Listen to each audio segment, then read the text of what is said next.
Yellowstone es el mayor y más famoso parque nacional de América. Cada año, unos 3 millones de turistas visitan su exuberante naturaleza. Pero bajo sus manantiales termales de agua caliente y frondosos bosques, se oculta un monstruo que la gente desconoce. Millones de personas acuden a Yellowstone cada año para contemplar su maravilloso paisaje, sus animales y todo lo demás. Sin embargo, muy pocos comprenden que aquí se hallan sobre un gigante dormido. Si este gigante llegara a despertar, los Estados Unidos quedarían devastados y el mundo se sumiría en una catástrofe que llevaría a la humanidad al borde de la extinción. Supondría un desastre a una escala que ni alcanzamos a imaginar. Sería una catástrofe absoluta para Norteamérica, y lo malo es que sabemos muy poco sobre estos fenómenos.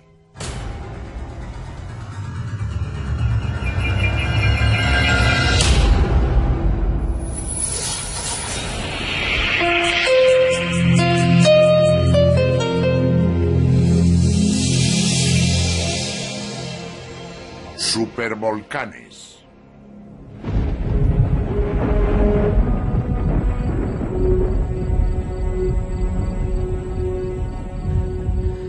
En 1971 llovió de forma torrencial en gran parte del este de Nebraska.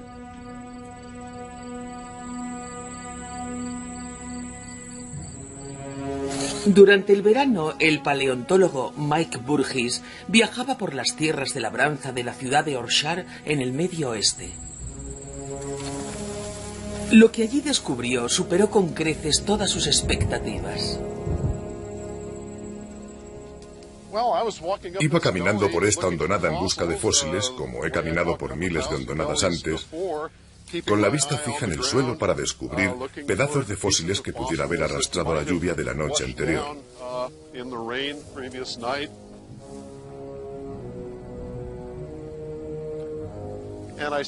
Cuando trepé hasta la parte superior, vi algo que me dejó atónito por completo, algo que ningún paleontólogo había visto jamás. Era la visión de un repentino desastre prehistórico. Las excavaciones de Burgess sacaron a la luz los huesos de 200 rinocerontes fosilizados, junto con los esqueletos prehistóricos de camellos, lagartos, caballos y tortugas. Su examen determinó que todos habían muerto de forma brusca hace 10 millones de años. De pronto, caí en la cuenta de que aquel era el escenario de una catástrofe masiva de un tipo que nunca había encontrado antes.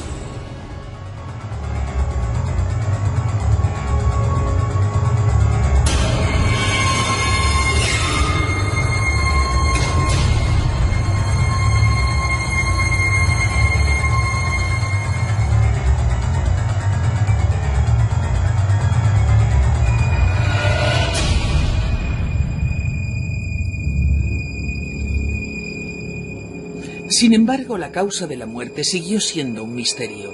No habían muerto de viejos. Observando los dientes de aquellos animales, podría decir que habían muerto jóvenes. Lo sorprendente era que había madres con sus crías, grandes rinocerontes machos en la plenitud de su vida, y allí estaban todos muertos sin que existiera una razón evidente para ello.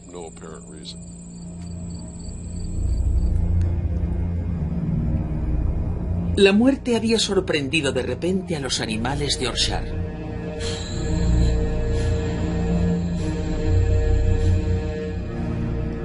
Se encontró otro rasgo extraño en los esqueletos, una rareza que serviría de pista crucial para determinar la causa de la catástrofe. Observamos que todos estos esqueletos estaban cubiertos por una capa muy peculiar.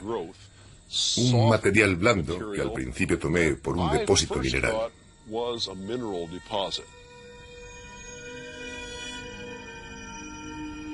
Luego nos dimos cuenta de que era orgánico. Su origen es biológico, lo que quiere decir que algo estaba creciendo sobre aquellos huesos. No tenía ni idea de qué se trataba, jamás había visto nada parecido. Enviaron una muestra de los huesos al paleontólogo Carl Reinhardt. Este es un espécimen típico de huesos de rinoceronte. Se puede ver ese material. Es lo blanco que se ha depositado en la superficie del hueso original.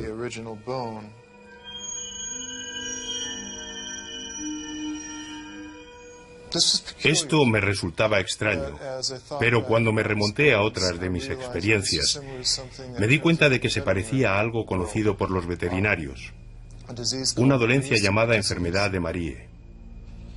La enfermedad de Marie es síntoma de una mortal enfermedad pulmonar. Todos los animales de Yorkshire parecían estar infectados. Una de las pistas fue que lo padecían todos los animales. Fue muy importante comprender que para que todos los animales mostraran esa enfermedad, debía de haberse tratado de un problema universal. Los científicos descubrieron que el problema eran las cenizas. Hacía 10 millones de años que murieron asfixiados por las cenizas. Pudo ser como una neumonía, cuando los pulmones se llenan de fluidos, solo que esta vez el fluido debía ser sangre. La ceniza es muy cortante. Habría esquirlas microscópicas de ceniza atacando el tejido pulmonar y provocarían una hemorragia. Imagino a esos animales tambaleándose entre las densas cenizas, escupiendo sangre por la boca hasta que poco a poco iban muriendo de la forma más terrible.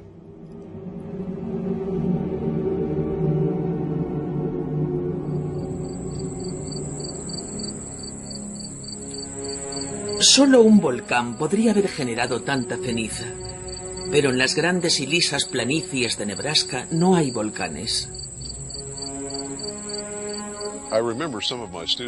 Recuerdo cómo algunos de mis estudiantes y yo nos sentamos allí tras un día de excavaciones y especulamos sobre la procedencia de todo aquello. Hoy en día no hay volcanes en Nebraska y por lo que sabemos nunca los hubo. Pero era obvio que debió haber un volcán en algún sitio, capaz de producir suficiente ceniza como para cubrir por completo esta zona. Lo que nadie podía adivinar era dónde estaba.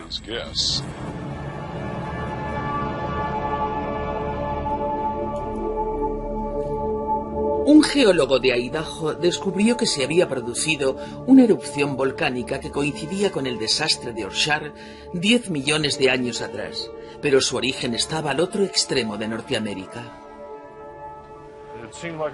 Parecía una historia de lo más fascinante que me dio que pensar, ya que había estado trabajando en rocas volcánicas al sureste de Idaho, que en potencia habrían sido capaces de producir una gran cantidad de cenizas. Algunas fechas se remontan a unos 10 millones de años, así que empecé a preguntarme, ¿es posible que lo de Nebraska lo causara alguna de esas grandes erupciones que ocurrieron al sureste de Idaho? A una gran distancia, 1.600 kilómetros, se encontraba la zona de volcanes extintos de Bruno Yarbridge. ¿Cómo podría esta erupción haber despedido tanta ceniza y hasta tan lejos? Bonnicksen era escéptico. El alcance de las cenizas que expulsan los volcanes es de unas decenas de kilómetros, quizá hasta unos cientos. Esta ceniza de unos 2 metros de espesor está en Nebraska a 1.600 kilómetros de su origen potencial, lo cual es bastante sorprendente. Que yo sepa, nunca se ha documentado un fenómeno semejante.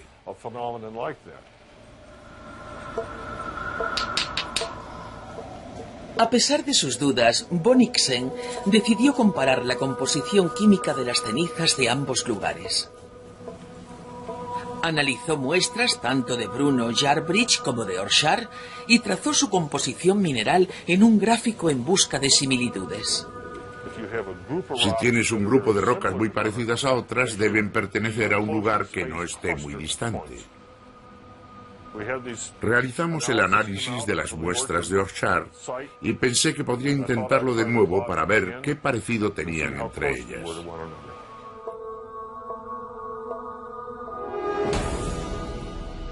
Y sorpresa, resultaron ser como las muestras de Bruno Yarbridge.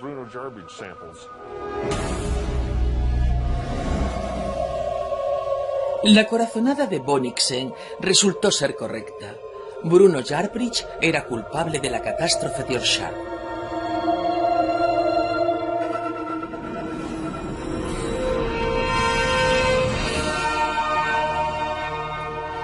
Una erupción que cubrió la mitad de Norteamérica con 2 metros de cenizas sería cientos de veces más potente que la de cualquier volcán normal. Parecía casi increíble, pero Bruno Yarbridge resultó ser uno de esos raros fenómenos que los científicos apenas alcanzan a comprender y de los que el público no sabe nada. Un supervolcán.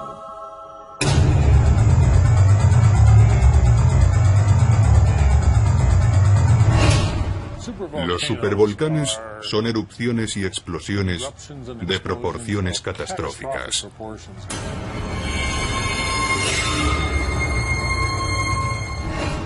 Si te sientas y piensas en estas cosas, descubres que son de una magnitud por completo apocalíptica.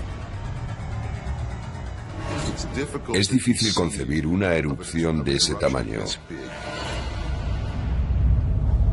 Aunque los científicos jamás han presenciado una erupción supervolcánica, pueden calcular su grado de devastación. Con frecuencia se denomina VEI8 a las supererupciones.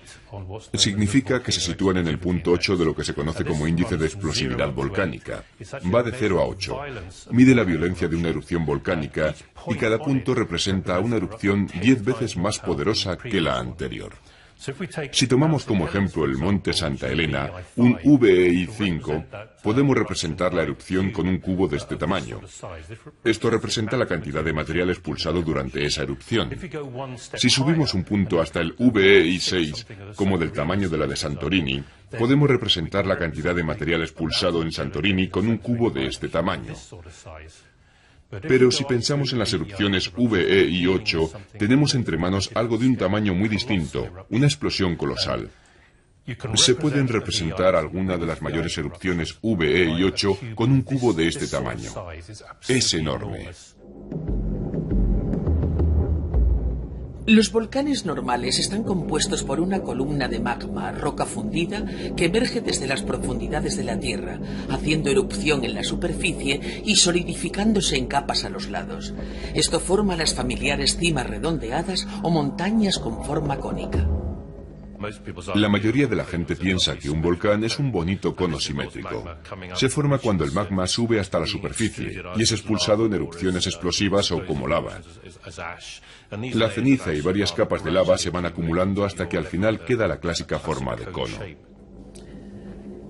Los vulcanólogos saben que este lento flujo líquido de magma contiene una enorme cantidad de gases volcánicos, como dióxido de carbono y dióxido de sulfuro. Como el magma es tan líquido, estos gases burbujean hasta la superficie y escapan con facilidad.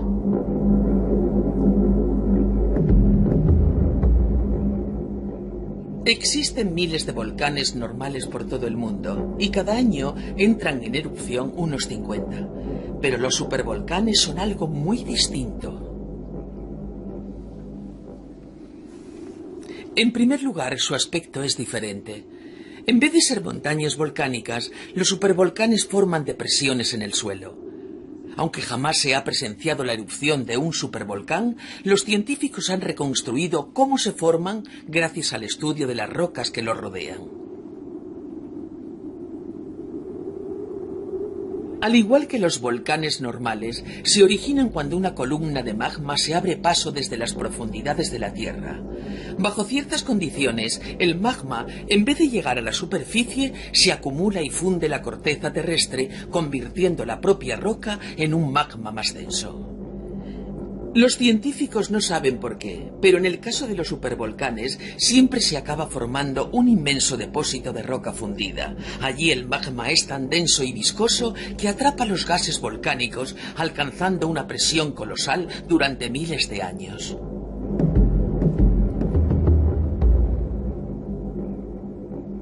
Cuando la cámara de magma por fin entra en erupción, la explosión es cientos de veces más fuerte que el vaciado normal de un depósito subterráneo. Todo esto provoca que el techo de la cámara se derrumbe, formando un enorme cráter.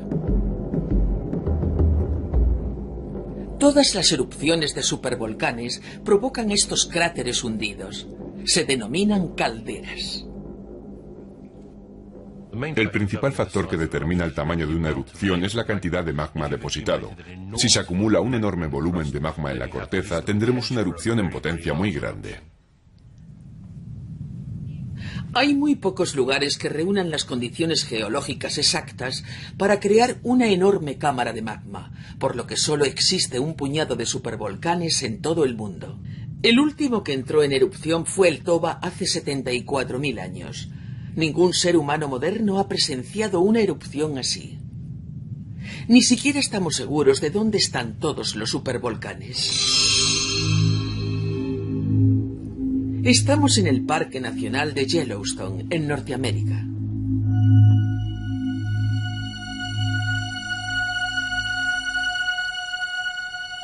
Desde siempre la gente comienza a explorar Yellowstone por la zona conocida como hidrotermal.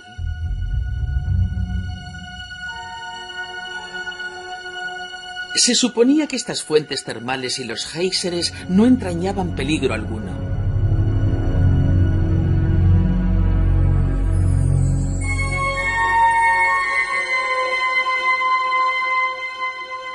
Pero todo eso tendrá que cambiar.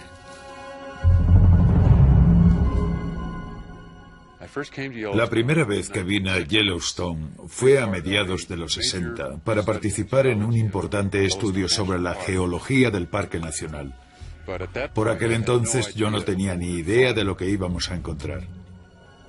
Cuando el geólogo Bob Christiansen comenzó a examinar por primera vez las rocas de Yellowstone, apreció que muchas de ellas estaban formadas por ceniza compactada. Sin embargo, no encontró ningún volcán exterior ni cráter o caldera. No había ninguna depresión reveladora. Nos dimos cuenta de que Yellowstone había sido un antiguo sistema volcánico. Sospechábamos que hubo una caldera volcánica, pero no sabíamos dónde ni qué dimensiones exactas tendría. Mientras inspeccionaban todo el parque en busca de la caldera volcánica, Christiansen comenzó a preguntarse si no estarían en un error. Entonces tuvo un golpe de suerte. La NASA decidió examinar Yellowstone desde el aire. La agencia espacial había diseñado un equipo de fotografía infrarroja para la Luna y quería probarlo en la Tierra.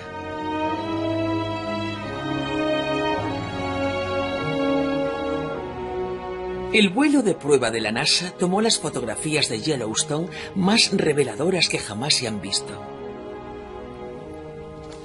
Lo más excitante de verlo todo a través de los sensores de imagen a distancia era la sensación de que te mostraban de una pasada lo que en realidad había allí.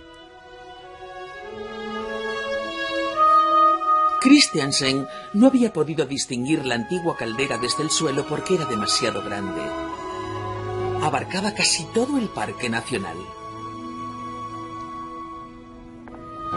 Era una falla enorme, con 70 kilómetros de largo y 30 de ancho. Debió ser un supervolcán descomunal, con seguridad uno de los más grandes descubiertos en toda la Tierra.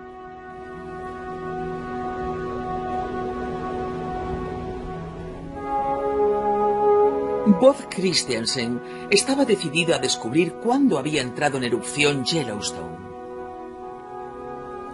Empezó por examinar las capas de ceniza solidificadas con un grosor de docenas de metros despedidas durante la erupción. Encontró 3 capas independientes, lo que significaba que se habían producido 3 erupciones diferentes.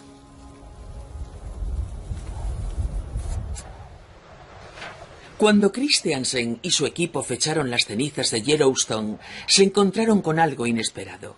La caldera más antigua se había formado gracias a una tremenda erupción hace 2 millones de años. La segunda erupción se produjo hace 1.200.000 años, y al fechar la tercera y más reciente, descubrieron que se había producido hacía tan solo 600.000 años. Las erupciones se espaciaban de forma regular. Sorprendidos, nos dimos cuenta de que existía un ciclo de formación de calderas y que estas enormes erupciones volcánicas se producían más o menos cada 600.000 años.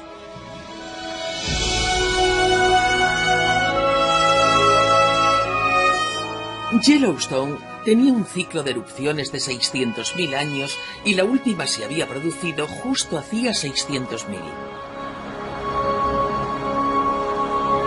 Sin embargo, no había indicios de actividad volcánica en la actualidad. El volcán parecía extinto. Pero esta reconfortante certeza iba a cambiar.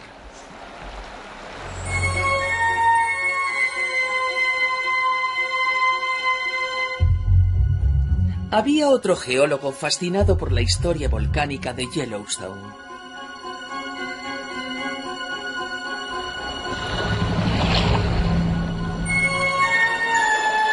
Al igual que Christiansen, el profesor Bode Smith había pasado gran parte de su vida estudiando el parque. En 1973 realizaba un trabajo de campo en un extremo del lago Yellowstone. Estaba trabajando en la parte sur del lago, en un lugar llamado Isla Peal. Me encontraba en la isla un día y reparé en un par de cosas poco usuales. El embarcadero que solíamos utilizar parecía haberse sumergido. Esa tarde, mientras observaba la extensión sur del lago, pude ver que el agua estaba inundando los árboles. Me fijé en esos árboles y vi que el agua había subido un poco de nivel, con una altura de quizás unos 30 centímetros. Me pareció muy extraño, porque en ningún otro sitio había cambiado el nivel del lago. ¿Qué significaba? No lo sabíamos. Smith encargó un reconocimiento para intentar descubrir qué estaba ocurriendo en Yellowstone. Ya se había estudiado el parque con anterioridad durante los años 20, cuando se midió su elevación por encima del nivel del mar en varios puntos de Yellowstone. 50 años más tarde, Smith estudió los mismos puntos. La idea era medir sus elevaciones para comparar las de mediados de los 70 con las obtenidas en 1923. Lo que hicimos fue tomar de nuevo las medidas con un nivel de precisión de unos milímetros.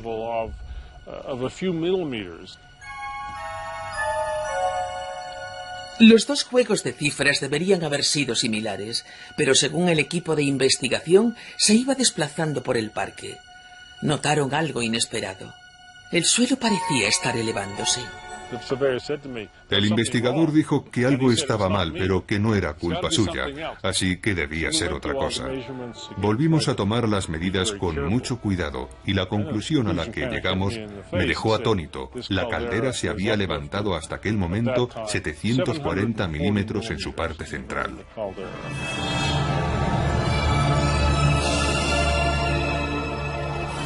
Mientras seguían midiendo, empezó a surgir una explicación para los árboles sumergidos.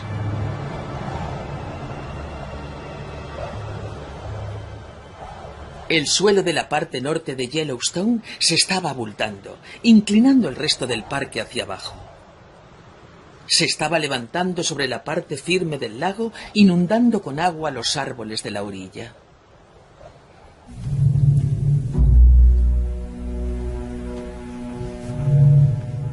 El vulcanólogo comprendió que solo una cosa podría hacer que la Tierra se elevara de esa forma: una gigantesca cámara de magma vivo.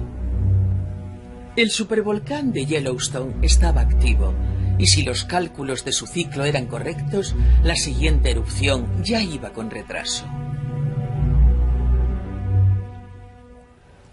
Esto nos produjo un auténtico escalofrío, ya que nos encontrábamos en ese ciclo de 600.000 años, y la última erupción se había producido justo hacia ese tiempo.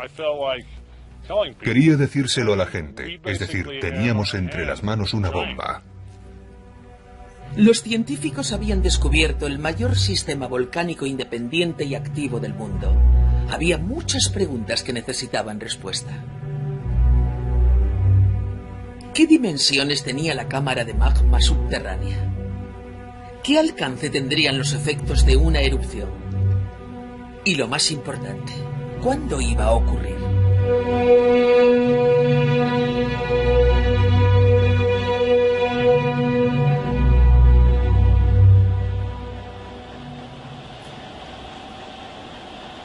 Para dar respuesta a todas estas cuestiones, los vulcanólogos sabían que primero tenían que comprender la misteriosa cámara de magma de Yellowstone. Es de una importancia crucial comprender qué está ocurriendo dentro de la cámara de magma, ya que esa presión, el calor y el fluido son lo que dispara la erupción final. Es como estudiar el mecanismo que dispara una bala. Llegar a comprender qué ocurría en la cámara de magma sería difícil. Smith y su equipo debían descubrir las dimensiones de algo oculto a 8 kilómetros de profundidad. Empezaron a reunir información gracias a una ingeniosa fuente, los terremotos. Aquí tenemos un sismómetro. Es el extremo funcional de un sismógrafo, el dispositivo que se utiliza para registrar terremotos. Es muy sensible, capaz de registrar los terremotos más pequeños de Yellowstone, además de captar otros de moderados a grandes en todo el mundo. Es parte del sistema de 22 estaciones sismográficas de control repartidas por Yellowstone. Todos los datos se envían a las instalaciones centrales de la Universidad de Utah. Al igual que muchas otras áreas termales, Yellowstone experimenta cientos de pequeños temblores cada año. Son inofensivos, pero Smith ha utilizado su laboratorio sismográfico para trazar las dimensiones de la cámara de magma. Los terremotos son esenciales para indicarnos el pulso. Nos dicen el ritmo real al que se va deformando la caldera y cómo se van fracturando las fallas.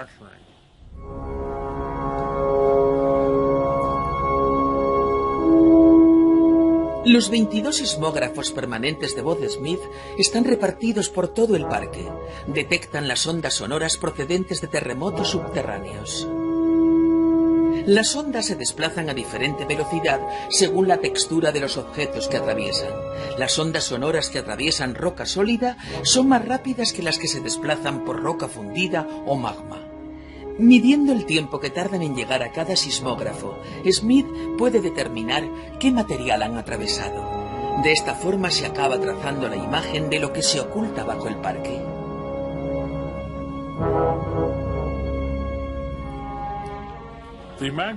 La cámara de magma que encontramos se extiende por debajo de casi toda la caldera. Puede que tenga unos 40 o 50 kilómetros de larga, quizás unos 20 de ancha y un grosor de unos 10 kilómetros. Su volumen es gigantesco, abarca casi la mitad o un tercio de toda la superficie del Parque Nacional de Yellowstone.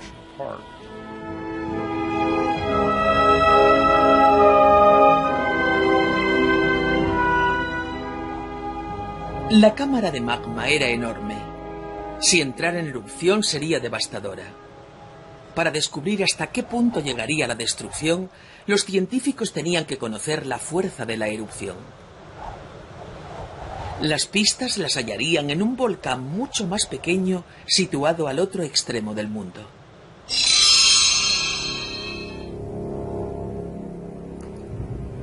La isla griega de Santorini.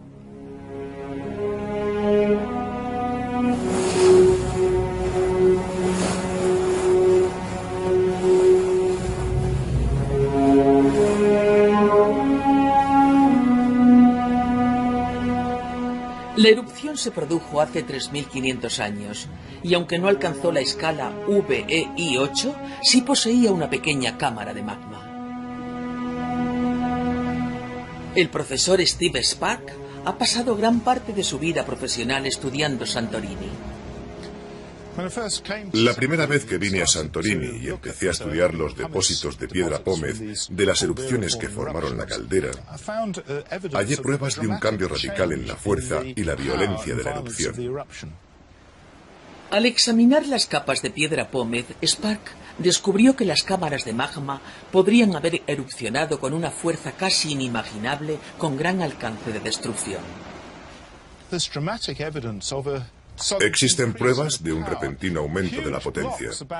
Enormes bloques de 2 metros de diámetro expulsados con violencia fuera del volcán, recorriendo hasta 7 kilómetros antes de destrozarse contra el suelo. Esos bloques tendrían que haber salido despedidos del volcán a cientos de metros por segundo, más o menos la velocidad del Concorde. Imaginen esta enorme roca roja chocando y despedazándose con el impacto. Para comprender por qué los volcanes caldera pueden entrar en erupción con tal poder, Spark reprodujo su violencia en una escala de 1 a 1 trillón. En el laboratorio hizo un modelo de la reacción que se produce en la cámara de magma de una caldera en erupción. El problema es que no podemos entrar en la cámara de magma, así que lo mejor que podemos hacer es ir al laboratorio e intentar simular lo que ocurre en la cámara y en su recorrido hacia la superficie.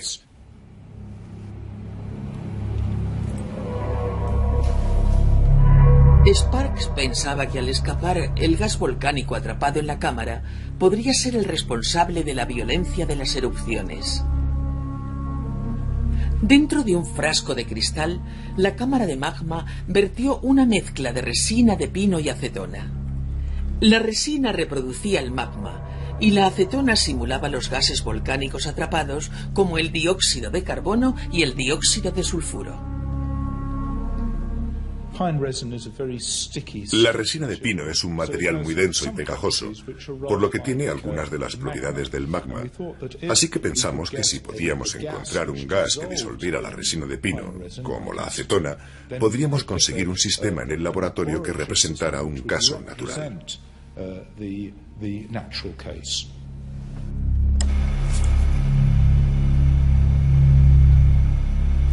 Sparks creó luego el vacío dentro del frasco para simular la despresurización que se produce en la cámara de magma.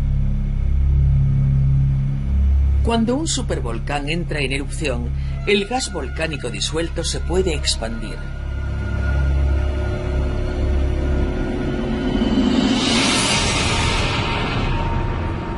Cuando el vacío llegó hasta el líquido, se produjo un cambio drástico. La acetona disuelta se convirtió de repente en gas.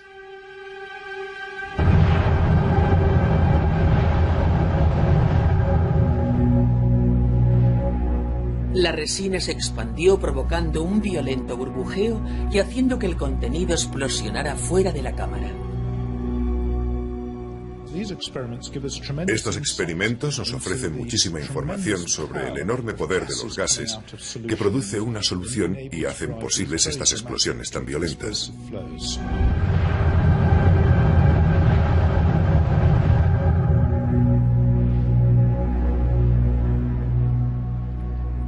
A diferencia de los supervolcanes, los volcanes normales no poseen este gran depósito de magma, y los gases volcánicos atrapados no tienen la potencia necesaria para provocar erupciones tan fuertes.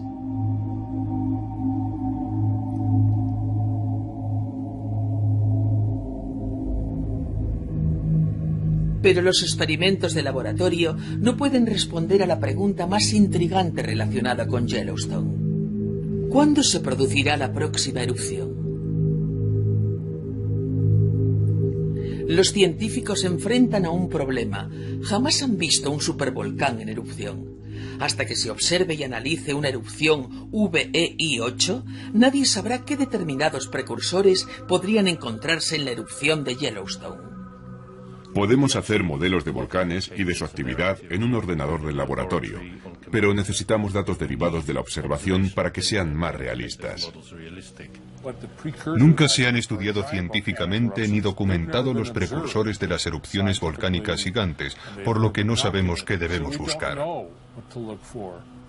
Es evidente que nadie desea ver un desastre mundial, pero la cuestión es que nunca comprenderemos bien los procesos que participan en las erupciones de los supervolcanes hasta que se produzca una de ellas. Una siniestra realidad se oculta tras todos los esfuerzos de la humanidad por comprender los enormes mecanismos que activan las erupciones VEI-8. A la larga, intentar descubrir cómo funcionan los supervolcanes resultará inútil. Solo hay que pensar en la última.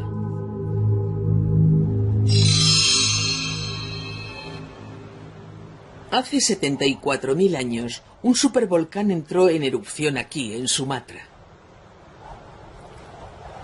Debió producir el estruendo más ensordecedor que jamás haya escuchado el ser humano. Debió despedir grandes nubes de ceniza que se extendieron por todo el mundo. La caldera resultante formó el lago Toba, de 100 kilómetros de largo y 60 de ancho. Fue, en otras palabras, colosal.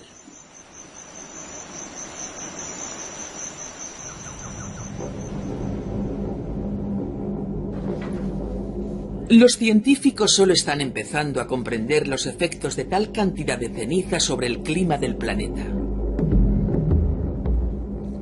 Este es el depósito de núcleos oceánicos de la Universidad de Columbia, en América.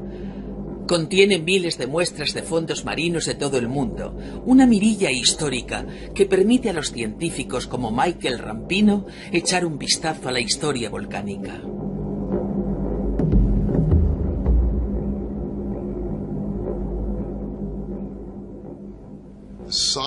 La erupción del Toba fue enorme. Estamos hablando de unos 3.000 kilómetros cúbicos de material expulsados por el volcán. Esto supone como 10.000 veces más que en la erupción del monte Santa Elena en 1980, lo que la gente considera una gran erupción, una auténtica supererupción.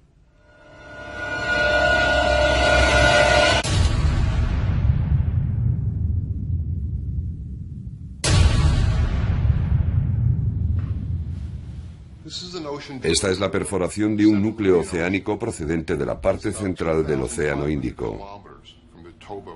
Se halla a unos 2.500 kilómetros del volcán Toba, pero aquí tenemos 35 centímetros de ceniza depositada tras la erupción del Toba.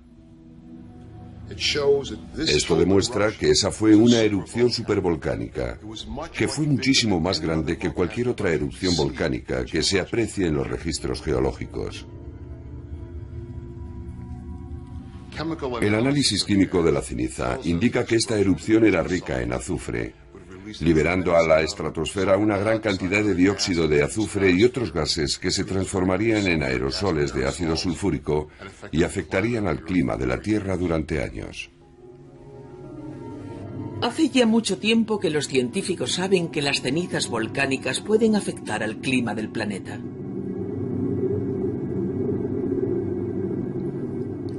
La fina ceniza y el dióxido sulfúrico, lanzados a la estratosfera, reflejan la radiación solar otra vez al espacio e impiden que la luz del Sol llegue a la Tierra. Esto tiene un efecto de enfriamiento sobre el planeta. Al año siguiente de la erupción en 1991 del monte Pinatubo, por ejemplo, la temperatura media del planeta descendió medio grado centígrado.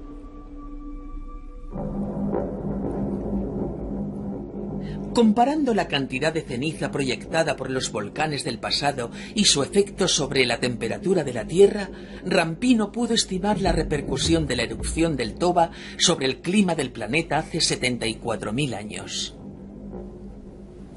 Estoy trazando un sencillo gráfico en el que a un lado está el azufre liberado en millones de toneladas por las erupciones volcánicas y en el otro está el enfriamiento en grados centígrados que observamos tras estas erupciones.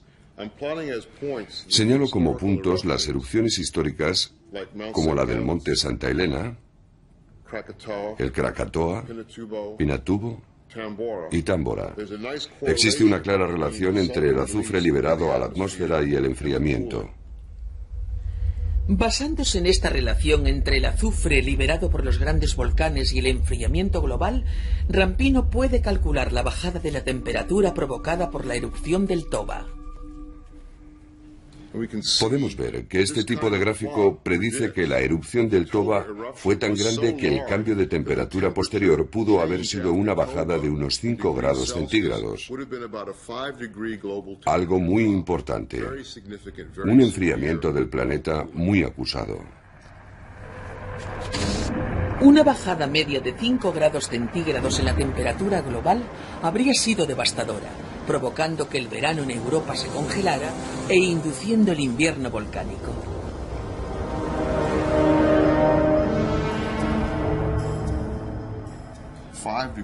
Cinco grados globales se traducirían en 15 grados más o menos de enfriamiento en verano en latitudes altas. Los efectos sobre la agricultura, sobre el crecimiento de las plantas y la vida en los océanos serían catastróficos.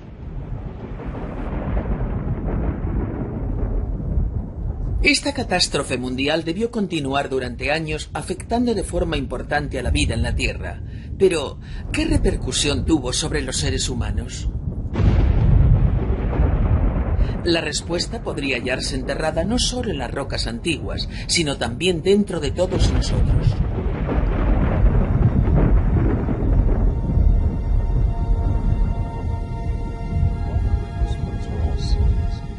Lynn Jorde y Henry Happerdin son científicos especializados en genética humana.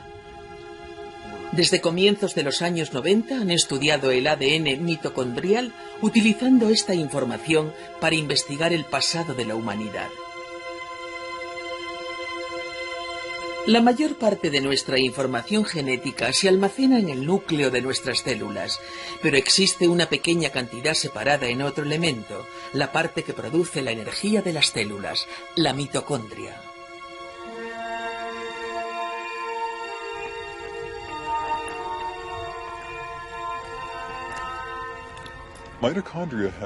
Las mitocondrias tienen sus propios genes. Es solo un número limitado de ellos, una pequeña cantidad de ADN, pero es distinto al resto del ADN de la célula, ya que las mitocondrias se transmiten de una generación a la siguiente, heredándose solo de la madre, por lo que nos ofrecen un historial sobre el linaje materno de la población.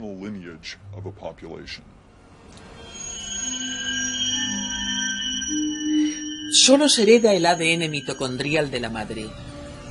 Todas las mutaciones pasan de madre a hijo, generación tras generación, a un ritmo regular.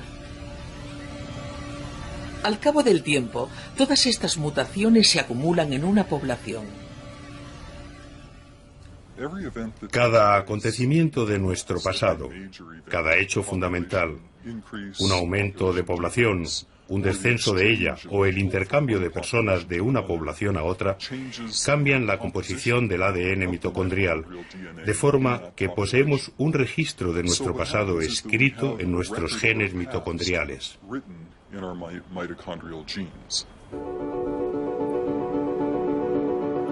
Conociendo el patrón de mutación del ADN mitocondrial y mediante un complejo análisis de la distribución de estas mutaciones, los genetistas pueden estimar el tamaño de la población en el pasado. Hace varios años empezaron a observar un patrón extraño en sus resultados.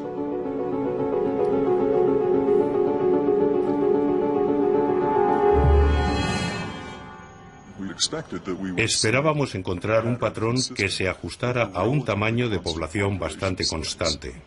En vez de ello, vimos algo que acababa de forma tajante con esas expectativas.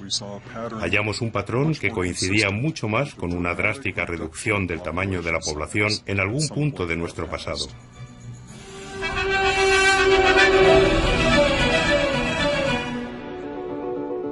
Esto confirmó lo que otros genetistas habían apreciado. Dado el tiempo que los seres humanos iban existiendo, debería existir una amplia gama de variación genética, pero el ADN de las personas de todo el mundo es en extremo parecido. ¿Qué podría haber provocado algo así? La respuesta es una reducción drástica de la población en algún punto del pasado. Un estrechamiento. Imaginamos la población distribuida de esta forma. En un pasado lejano teníamos una gran población, pero luego se produce una reducción como esta, y luego un posterior aumento de la población otra vez. Así pues, habría familias de personas en ese pasado distante con una importante cantidad de diversidad genética. Pero cuando se produce la reducción, cuando se reduce el tamaño de la población, quizás solo unas pocas de esas familias sobrevivieron a ella. En ese momento, cuando la población es muy pequeña, sufrimos una reducción drástica de la diversidad genética, por lo que las personas que vemos hoy en día descenderían solo de aquellos que sobrevivieron y su genética sería mucho más parecida entre ellos, reduciendo la cantidad de variación genética.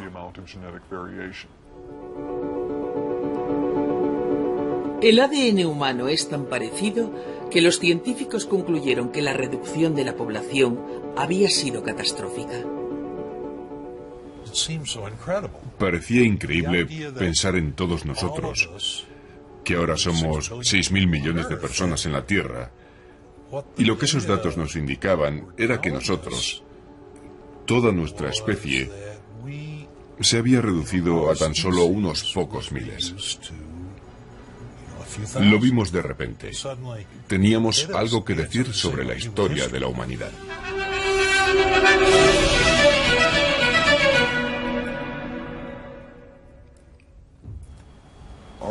En un momento del tiempo, nuestra población pudo haberse encontrado en una situación precaria, en la que solo unos cuantos miles de nosotros siguieran vivos en toda la faz de la Tierra. Casi nos habríamos extinguido. Pudo pasar algo tan catastrófico que estuvo a punto de provocar que nuestra especie desapareciera por completo.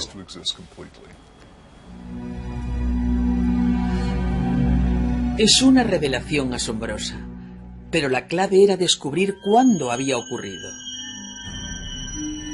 Como el ADN mitocondrial muta según un patrón regular, los científicos pensaron que podían precisar la fecha de la reducción.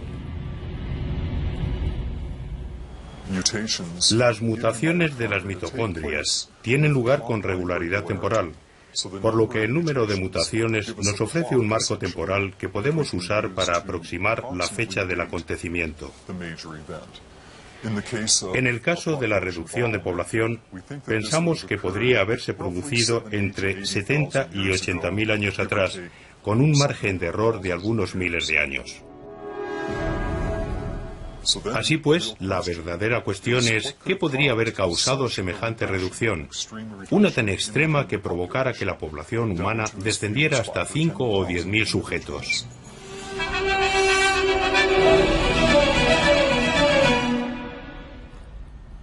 Los genetistas no tenían ni idea de qué podría haber causado una reducción tan dramática de la población.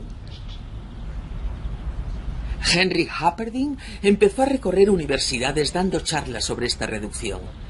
El antropólogo Stanley Ambrose le invitó a dar una conferencia a sus estudiantes.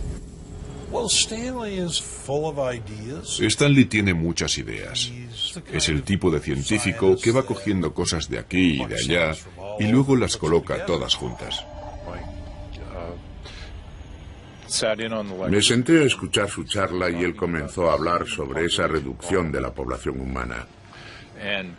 Me pregunté qué podía haberla causado y en ese momento me puse a sudar. Fui hasta Henry y le dije, acabo de leer un documento, está en mi mesa y creo que podría ser la explicación de por qué se produjo esa reducción de la población. No lo llegué a leer hasta una semana más tarde, y cuando lo hice, fue como si alguien me abofeteara. Ahí estaba.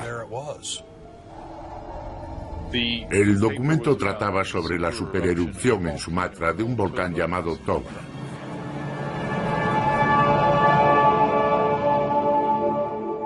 Este equipo de científicos piensa que la reducción se produjo entre 70 y 80.000 años atrás, aunque todavía es una cifra muy polémica. El Toba erupcionó a mitad de ese periodo, hace 74.000 años. Si es cierto que existe una conexión, este estudio tiene terribles implicaciones sobre una futura erupción en Yellowstone.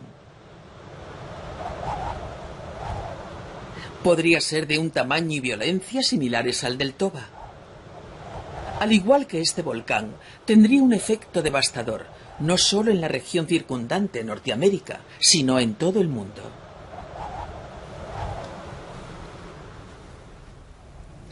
Si Yellowstone vuelve a estar activo, y lo hará, será desastroso para los Estados Unidos y después para el mundo entero. Los vulcanólogos creen que todo comenzará cuando la cámara de magma empiece a ser inestable. Habrá terremotos más grandes, y partes de Yellowstone se levantarán cuando el magma se mueva y se acerque más a la superficie. Puede que un terremoto provoque la ruptura de una capa quebradiza y será como romper la tapa de una olla a presión. Esto generará capas de lava que podrían subir hasta 30, 40 o 50 kilómetros, lanzando a la atmósfera una cantidad insólita de escoria. Este lugar podría desaparecer. Nos incineraríamos de forma instantánea. Un flujo piroclástico cubrirá toda la región, matando quizás a decenas de miles de personas en todos los alrededores.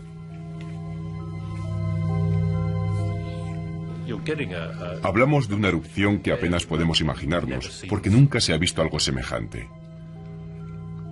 No se podría hacer nada a 1000 kilómetros a la redonda mientras ocurre algo como esto. Las cenizas lanzadas a la atmósfera y depositadas en grandes extensiones de los Estados Unidos, sobre todo en las grandes llanuras, tendrían efectos devastadores. La zona más afectada sería el centro agrícola de Norteamérica, que produce una ingente cantidad de grano a escala mundial. El verdadero problema es que no se vería nada. Los cultivos se desvanecerían de la noche a la mañana.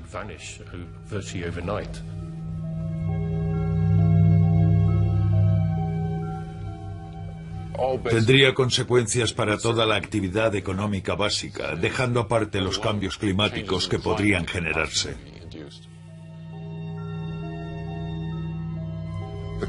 Los efectos climáticos en el planeta derivados de esa erupción se deberían a la nube de materiales que subirían a la atmósfera. Se extendería por todo el mundo y tendría un efecto de enfriamiento que es probable que acabara de un plumazo con todas las cosechas del mundo. Lo cierto es que no se puede exagerar el efecto de estas grandes erupciones. En cierto sentido, la civilización comenzaría a desgarrarse. Que a lo largo de la historia no se haya visto ni documentado algo así, significa que la raza humana no está familiarizada con estas cosas porque son hechos muy raros. La cuestión no es si se activará o no. La verdadera cuestión es cuándo, ya que antes o después se producirá una de estas grandes supererupciones.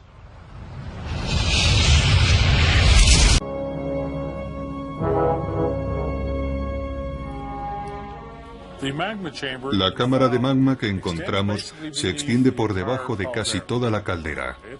Puede que tenga unos 40 o 50 kilómetros de larga, quizás unos 20 de ancha y un grosor de unos 10 kilómetros. Su volumen es gigantesco, abarca casi la mitad o un tercio de toda la superficie del Parque Nacional de Yellowstone.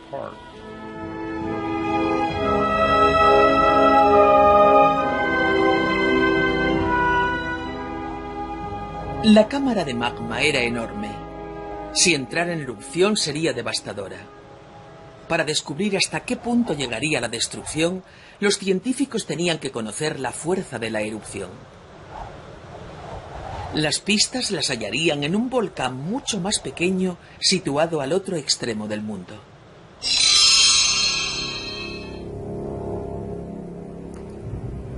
La isla griega de Santorini.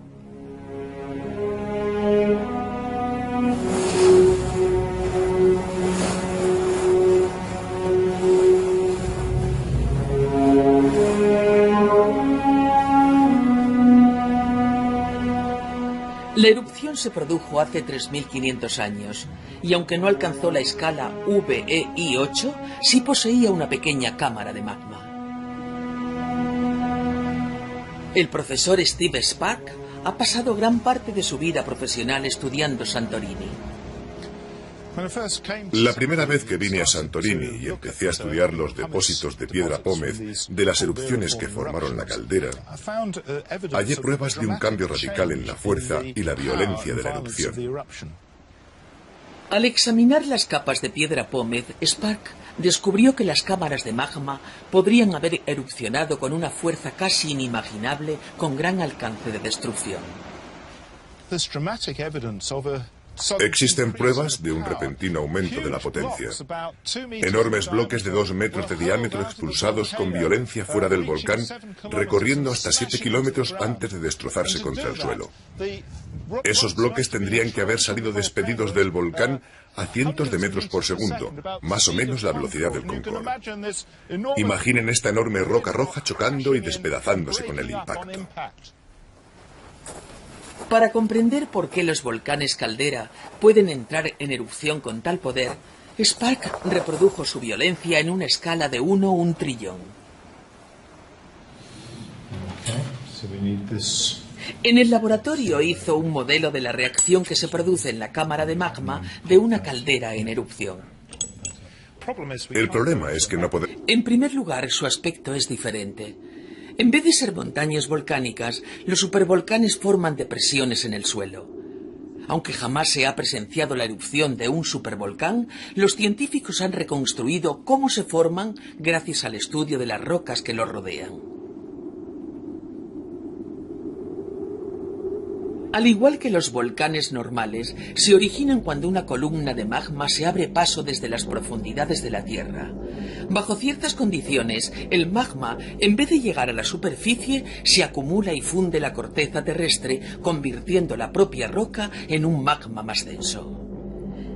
Los científicos no saben por qué, pero en el caso de los supervolcanes siempre se acaba formando un inmenso depósito de roca fundida. Allí el magma es tan denso y viscoso que atrapa los gases volcánicos, alcanzando una presión colosal durante miles de años.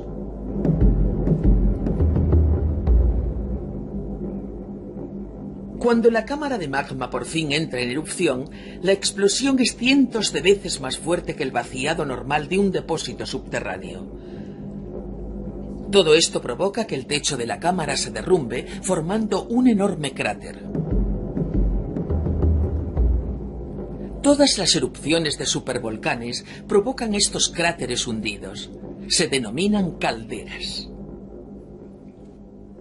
El principal factor que determina el tamaño de una erupción es la cantidad de magma depositado.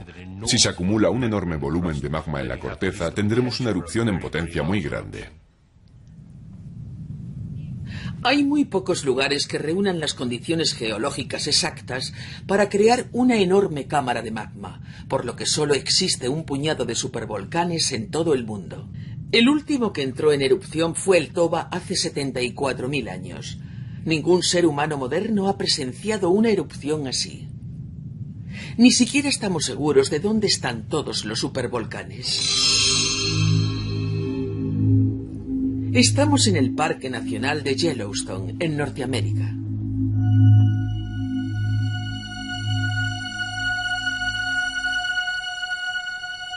Desde siempre la gente comienza a explorar Yellowstone por la zona conocida como hidrotermal.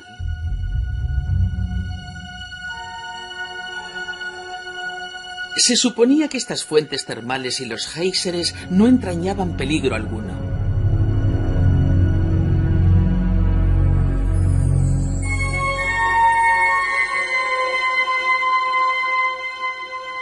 Pero todo eso tendrá que cambiar. La primera vez que vine a Yellowstone fue a mediados de los 60. Vacío dentro del frasco para simular la despresurización que se produce en la cámara de magma. Cuando un supervolcán entra en erupción, el gas volcánico disuelto se puede expandir.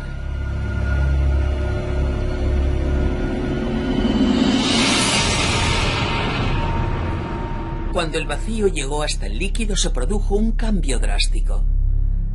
La acetona disuelta se convirtió de repente en gas.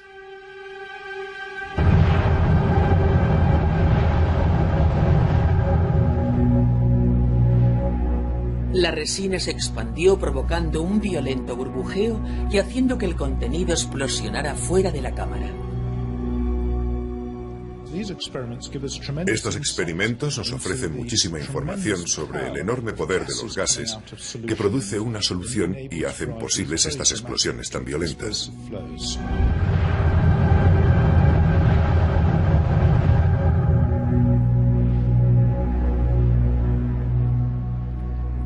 A diferencia de los supervolcanes, los volcanes normales no poseen este gran depósito de magma, y los gases volcánicos atrapados no tienen la potencia necesaria para provocar erupciones tan fuertes.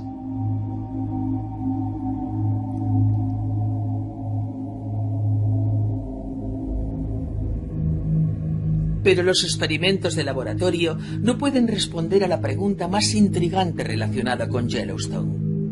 ¿Cuándo se producirá la próxima erupción? Los científicos se enfrentan a un problema. Jamás han visto un supervolcán en erupción. Hasta que se observe y analice una erupción VEI-8, nadie sabrá qué determinados precursores podrían encontrarse en la erupción de Yellowstone. Podemos hacer modelos de volcanes y de su actividad en un ordenador del laboratorio, pero necesitamos datos derivados de la observación para que sean más realistas.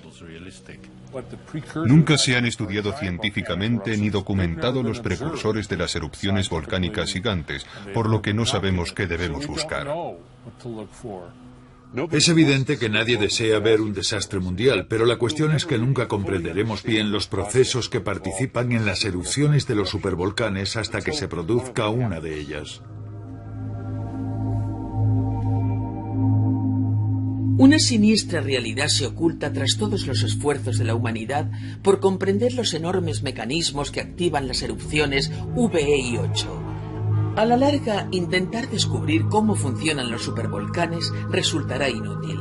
Solo hay que pensar en la última.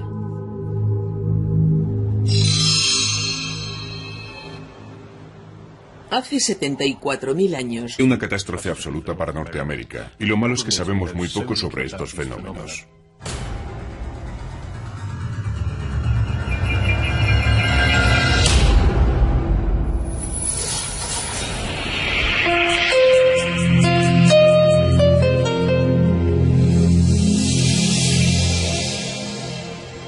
Supervolcanes.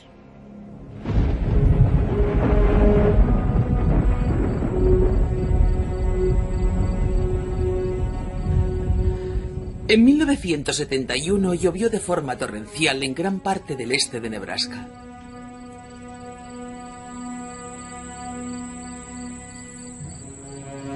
Durante el verano, el paleontólogo Mike Burgess viajaba por las tierras de labranza de la ciudad de Orchard en el Medio Oeste. Lo que allí descubrió superó con creces todas sus expectativas. Iba caminando por esta hondonada en busca de fósiles, como he caminado por miles de hondonadas antes, con la vista fija en el suelo para descubrir pedazos de fósiles que pudiera haber arrastrado la lluvia de la noche anterior.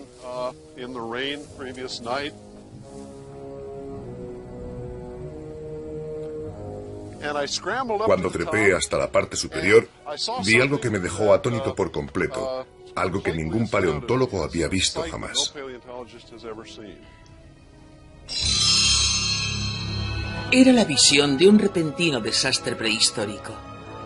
Las excavaciones de Burgess sacaron a la luz los huesos de 200 rinocerontes fosilizados junto con los esqueletos prehistóricos de camellos, lagartos, caballos y tortugas. Su examen determinó que todos habían muerto de forma brusca hace 10 millones de años. De pronto, caí en la cuenta de que aquel era el escenario de una catástrofe masiva de un tipo que nunca había encontrado antes.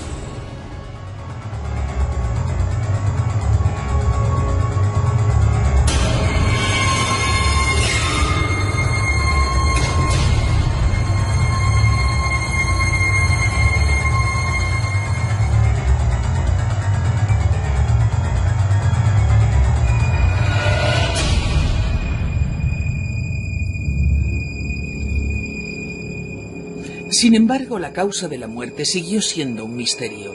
No habían muerto de viejos. Observando los dientes de aquellos animales, podría decir que habían muerto jóvenes. Lo sorprendente era que había madres con sus crías, grandes rinocerontes machos en la plenitud de su vida, y allí estaban todos muertos sin que existiera una razón evidente para ello. La erupción ya iba con retraso. Esto nos produjo un auténtico escalofrío, ya que nos encontrábamos en ese ciclo de 600.000 años, y la última erupción se había producido justo hacia ese tiempo. Quería decírselo a la gente, es decir, teníamos entre las manos una bomba. Los científicos habían descubierto el mayor sistema volcánico independiente y activo del mundo. Había muchas preguntas que necesitaban respuesta. ¿Qué dimensiones tenía la cámara de magma subterránea? ¿Qué alcance tendrían los efectos de una erupción? Y lo más importante, ¿cuándo iba a ocurrir?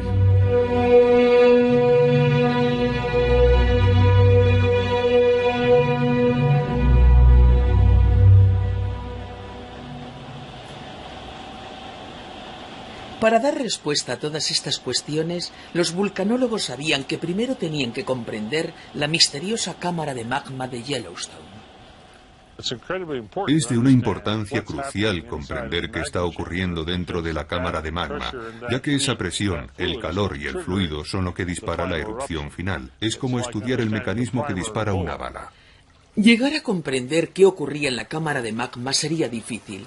Smith y su equipo debían descubrir las dimensiones de algo oculto a 8 kilómetros de profundidad. Empezaron a reunir información gracias a una ingeniosa fuente, los terremotos. Aquí tenemos un sismómetro. Es el extremo funcional de un sismógrafo, el dispositivo que se utiliza para registrar terremotos.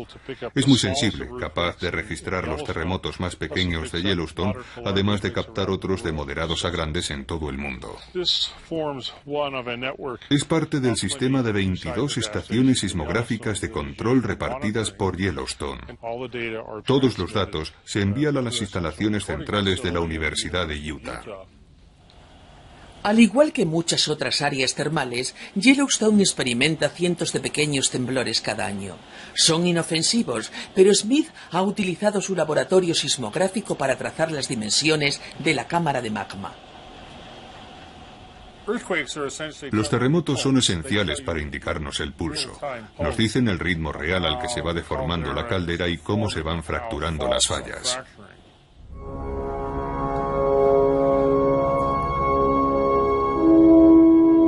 Los 22 sismógrafos permanentes de voz de Smith están repartidos por todo el parque. Detectan las ondas sonoras procedentes de terremotos subterráneos. Las ondas se desplazan a diferente velocidad según la textura de los objetos que atraviesan. La cámara de magma vertió una mezcla de resina de pino y acetona. La resina reproducía el magma y la acetona simulaba los gases volcánicos atrapados como el dióxido de carbono y el dióxido de sulfuro. La resina de pino es un material muy denso y pegajoso, por lo que tiene algunas de las propiedades del magma. Así que pensamos que si podíamos encontrar un gas que disolviera la resina de pino, como la acetona, podríamos conseguir un sistema en el laboratorio que representara un caso natural.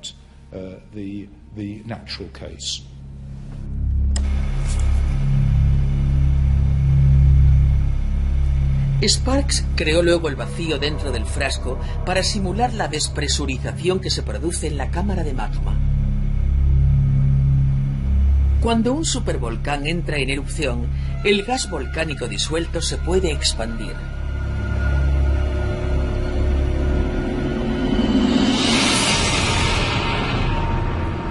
Cuando el vacío llegó hasta el líquido, se produjo un cambio drástico. La acetona disuelta se convirtió de repente en gas.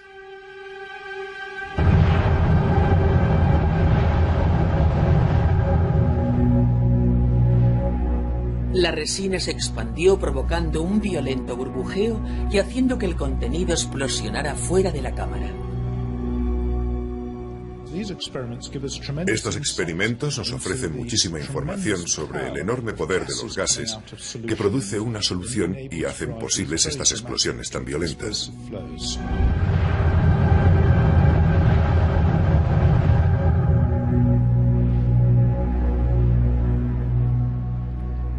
A diferencia de los supervolcanes, los volcanes normales no poseen este gran depósito de magma, y los gases volcánicos atrapados no tienen la potencia necesaria para provocar erupciones tan fuertes.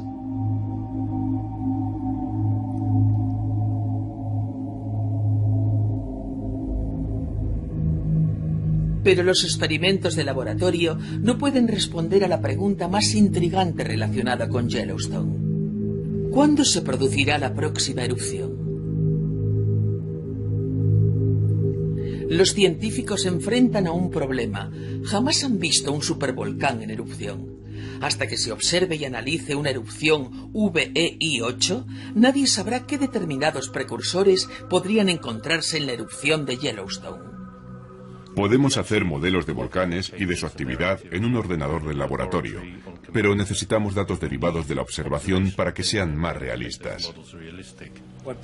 Nunca se han estudiado científicamente ni documentado los precursores de las erupciones. En otro sitio había cambiado el nivel del lago. ¿Qué significaba? No lo sabíamos. Smith encargó un reconocimiento para intentar descubrir qué estaba ocurriendo en Yellowstone.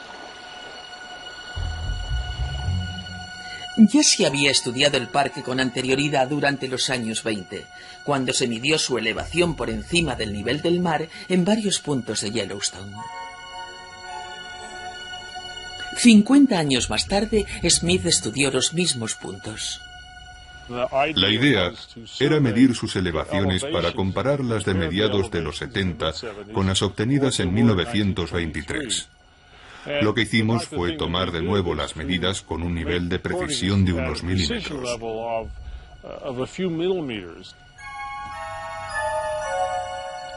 Los dos juegos de cifras deberían haber sido similares, pero según el equipo de investigación, se iba desplazando por el parque. Notaron algo inesperado. El suelo parecía estar elevándose. El investigador dijo que algo estaba mal, pero que no era culpa suya, así que debía ser otra cosa. Volvimos a tomar las medidas con mucho cuidado, y la conclusión a la que llegamos me dejó atónito. La caldera se había levantado hasta aquel momento 740 milímetros en su parte central.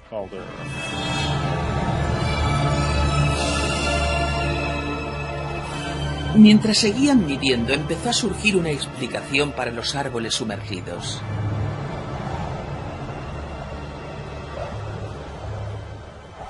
El suelo de la parte norte de Yellowstone se estaba abultando, inclinando el resto del parque hacia abajo. Se estaba levantando sobre la parte firme del lago, inundando con agua los árboles de la orilla.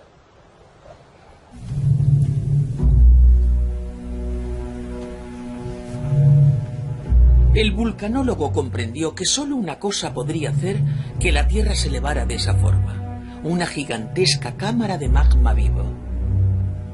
El supervolcán de Yellowstone estaba activo, y si los cálculos de su ciclo eran correctos, la siguiente erupción ya iba con retraso. Esto nos produjo un auténtico escalofrío, ya que nos encontrábamos en ese ciclo de 600.000 años, y la última erupción se había producido justo hacia ese tiempo. Quería decírselo a la gente, es decir, teníamos entre las manos una bomba. Los científicos habían descubierto el mayor sistema volcánico independiente y activo del mundo. Había muchas preguntas que necesitaban respuesta. ¿Qué dimensiones tenía la cámara de Tierra durante años? Hace ya mucho tiempo que los científicos saben que las cenizas volcánicas pueden afectar al clima del planeta.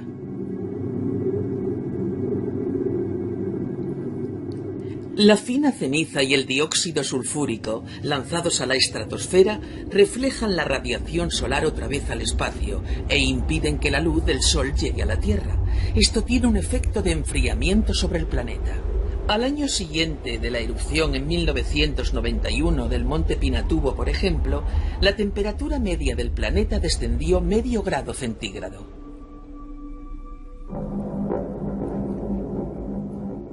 Comparando la cantidad de ceniza proyectada por los volcanes del pasado y su efecto sobre la temperatura de la Tierra, Rampino pudo estimar la repercusión de la erupción del Toba sobre el clima del planeta hace 74.000 años. Estoy trazando un sencillo gráfico en el que a un lado está el azufre liberado en millones de toneladas por las erupciones volcánicas y en el otro está el enfriamiento en grados centígrados que observamos tras estas erupciones. Señalo como puntos las erupciones históricas como la del monte Santa Elena, el Krakatoa, Pinatubo y Tambora. Existe una clara relación entre el azufre liberado a la atmósfera y el enfriamiento. Basándose en esta relación entre el azufre liberado por los grandes volcanes y el enfriamiento global, Rampino puede calcular la bajada de la temperatura provocada por la erupción del Toba. Podemos ver que este tipo de gráfico predice que la erupción del Toba fue tan grande que el cambio de temperatura posterior pudo haber sido una bajada de unos 5 grados centígrados. Algo muy importante. Un enfriamiento del planeta muy acusado. Una bajada media de 5 grados centígrados en la temperatura global habría sido devastadora, provocando que el verano en Europa se congelara e induciendo el invierno volcánico.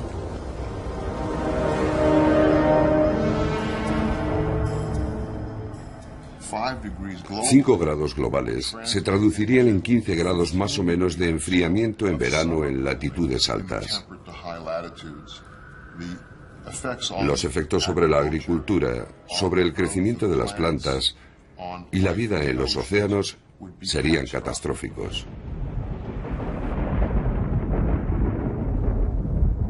Esta catástrofe mundial debió continuar durante años, afectando de forma importante a la vida en la Tierra. Pero, ¿qué repercusión tuvo sobre los seres humanos? La respuesta podría hallarse en...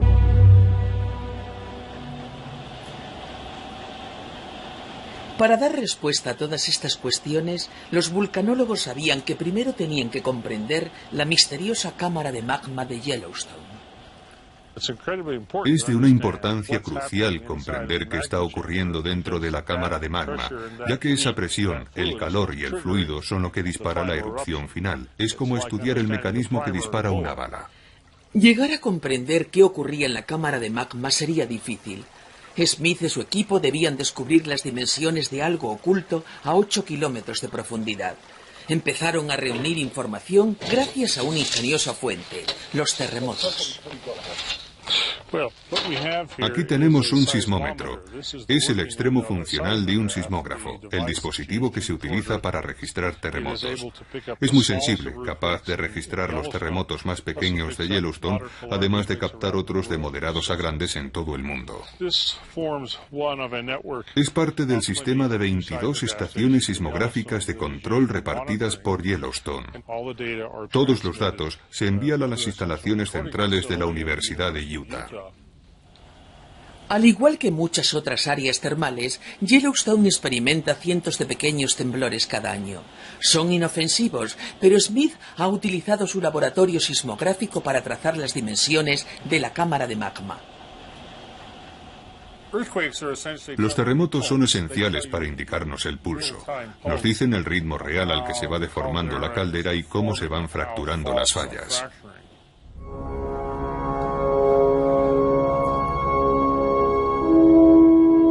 Los 22 sismógrafos permanentes de voz de Smith están repartidos por todo el parque.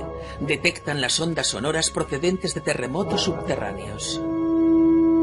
Las ondas se desplazan a diferente velocidad según la textura de los objetos que atraviesan. Las ondas sonoras que atraviesan roca sólida son más rápidas que las que se desplazan por roca fundida o magma. Midiendo el tiempo que tardan en llegar a cada sismógrafo, Smith puede determinar qué material han atravesado. De esta forma se acaba trazando la imagen de lo que se oculta bajo el parque.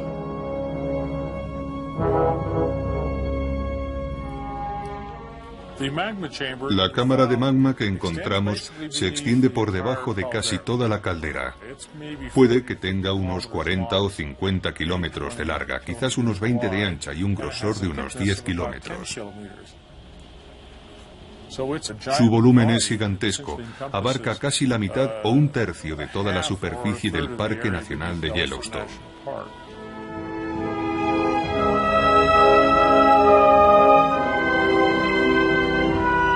10 millones de años atrás, pero su origen estaba al otro extremo de Norteamérica. Parecía una historia de lo más fascinante que me dio que pensar, ya que había estado trabajando en rocas volcánicas al sureste de Idaho, que en potencia habrían sido capaces de producir una gran cantidad de cenizas.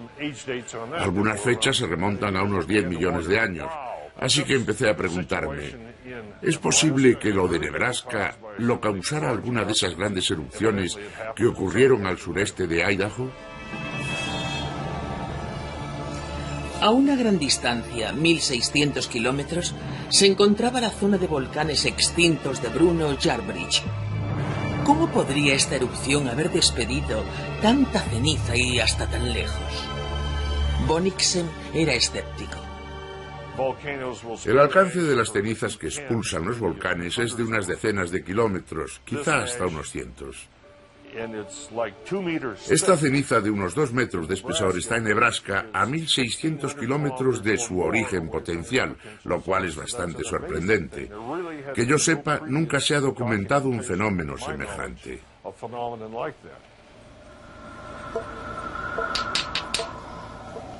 A pesar de sus dudas, Bonnichsen decidió comparar la composición química de las cenizas de ambos lugares. Analizó muestras tanto de Bruno Yarbridge como de Orchard y trazó su composición mineral en un gráfico en busca de similitudes. Si tienes un grupo de rocas muy parecidas a otras, deben pertenecer a un lugar que no esté muy distante. Realizamos el análisis de las muestras de Orchard y pensé que podría intentarlo de nuevo para ver qué parecido tenían entre ellas.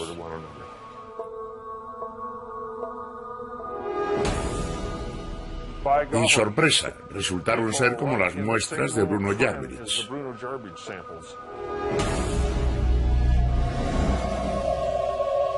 La corazonada de Bonnichsen resultó ser correcta. Bruno Yarbridge era culpable de la catástrofe de Orchard.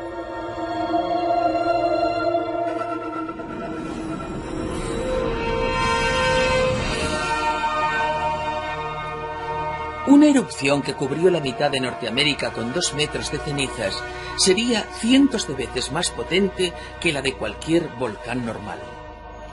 Parecía casi increíble, pero Bruno Yarbridge resultó ser uno de esos raros fenómenos que los científicos apenas alcanzan a comprender y de los que el público no sabe nada. Un supervolcán.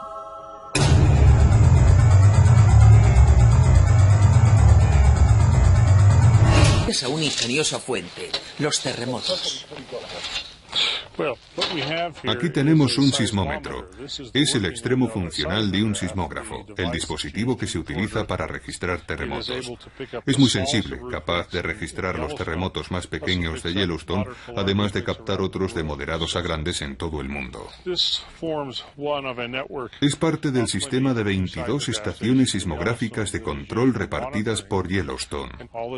Todos los datos se envían a las instalaciones centrales de la Universidad de Utah. Al igual que muchas otras áreas termales, Yellowstone experimenta cientos de pequeños temblores cada año. Son inofensivos, pero Smith ha utilizado su laboratorio sismográfico para trazar las dimensiones de la cámara de magma. Los terremotos son esenciales para indicarnos el pulso. Nos dicen el ritmo real al que se va deformando la caldera y cómo se van fracturando las fallas.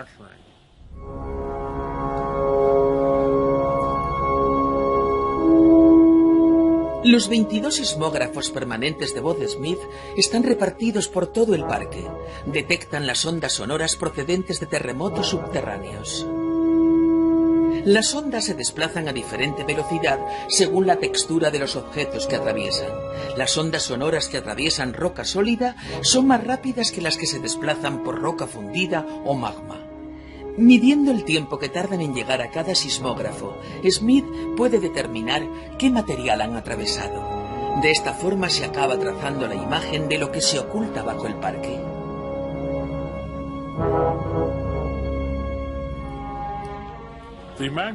La cámara de magma que encontramos se extiende por debajo de casi toda la caldera.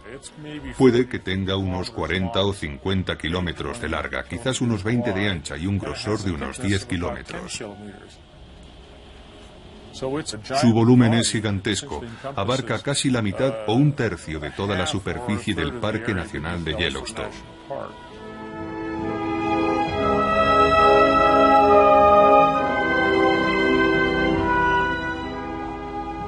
La cámara de magma era enorme. Si entrara en erupción sería devastadora.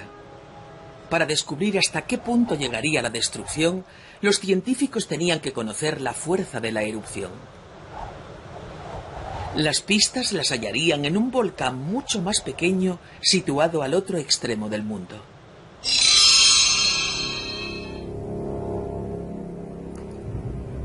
La isla griega de Santorini.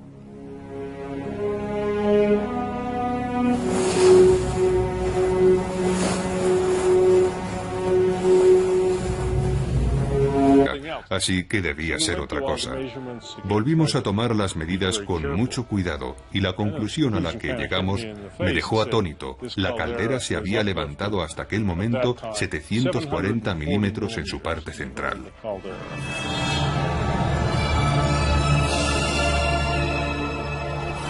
Mientras seguían midiendo, empezó a surgir una explicación para los árboles sumergidos.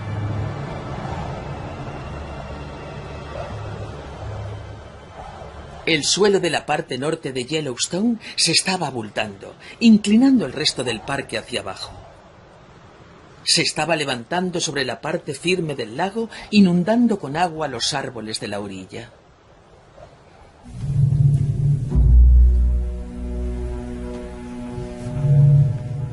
El vulcanólogo comprendió que solo una cosa podría hacer que la Tierra se elevara de esa forma: una gigantesca cámara de magma vivo. El supervolcán de Yellowstone estaba activo, y si los cálculos de su ciclo eran correctos, la siguiente erupción ya iba con retraso. Esto nos produjo un auténtico escalofrío, ya que nos encontrábamos en ese ciclo de 600.000 años, y la última erupción se había producido justo hacia ese tiempo. Quería decírselo a la gente, es decir, teníamos entre las manos una bomba. Los científicos habían descubierto el mayor sistema volcánico independiente y activo del mundo. Había muchas preguntas que necesitaban respuesta. ¿Qué dimensiones tenía la cámara de magma subterránea? ¿Qué alcance tendrían los efectos de una erupción? Y lo más importante, ¿cuándo iba a ocurrir?